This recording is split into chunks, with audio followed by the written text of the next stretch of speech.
রাধে বন্ধুরা, হরে কৃষ্ণ। আশা করছি সবাই খুবই ভালো আছেন। আমি গোপাল সন্ধ্যা কৃপাতে আপনাদের আশীর্বাদে খুব খুব ভালো আছি। আজকে একটা ছোট্ট মিনি ব্লগ নিয়ে চলে এসেছি। তো আজকে আমি যাচ্ছি বিশ্বলক্ষ্মী থানের মন্দিরে।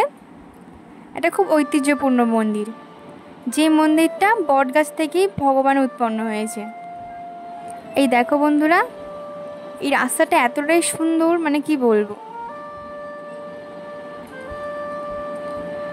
আমি মামার বাড়িতে এসেছিলাম রান্না পুজোতে, তো সকাল সকাল ঘুম থেকে উঠে তা তৈরি হয়ে চলে এসেছি এই মন্দিরে, বিশ্বলক্ষ্মী থানে। তো ভগবান এখানে এতটাই জাগ্রত, এখানে নিজের মন থেকে যা চাইবে ভগবান সেটাই দেয়। আর দেখতে পাচ্ছ সামনে একটা বট গাছ, এখানে সবাই নিজের মনস্কামনা পূর্ণের জন্য কামনা করে যায়। আর এখানে একটা পুকুর আছে, এখানে সবাই মুখ হাত পা ধুয়ে নেয়। আর এখানে ভগবান শয়নে যায়। আর মন্দিরটা একটু সকাল সকাল গেছিলাম তো একটু বন্ধ ছিল, তো গেটের মধ্যে থেকে আমি দেখানোর চেষ্টা করবো ভগবানকে। আর তোমরা বুঝতেও পারবে, মানে এখান থেকে ভগবান, মানে কি বলবো, বট গাছের মধ্যে থেকে ভগবান উত্তীর্ণ হয়েছে। দেখো আপনারা দেখুন কত মিষ্টি না মাকে দেখতে।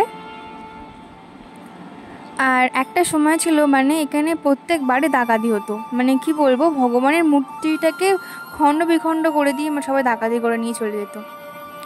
আর এখানে একটা হনুমানজির মূর্তিও আছে। আর এই দেখো এই মূর্তিটা সেটা, মানে ডাকাতরা চুরি করতে এসে ভগবানের মূর্তিটা এমনভাবে ভেঙে দিয়েছে, মানে কি বলবো, খুবই কষ্ট লাগার মতো। আর পাশে আছে ভোলেনাথের একটা মন্দির।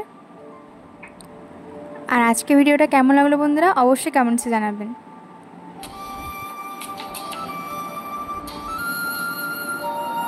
আর এই দেখো মহাদেবকে কত সুন্দর করে সাজিয়েছে, কি মিষ্টি লাগছে না। আর পাশে নন্দী আছে। আর এতটাই সুন্দর লাগছে এখানে, মানে কি বলবো, এতটাই শান্তির জায়গা এখানে। তো আজকে ভিডিওটা কেমন লাগলো বন্ধুরা, অবশ্যই কমেন্টস করে জানাবেন। আর রাধে রাধে, হরে কৃষ্ণা।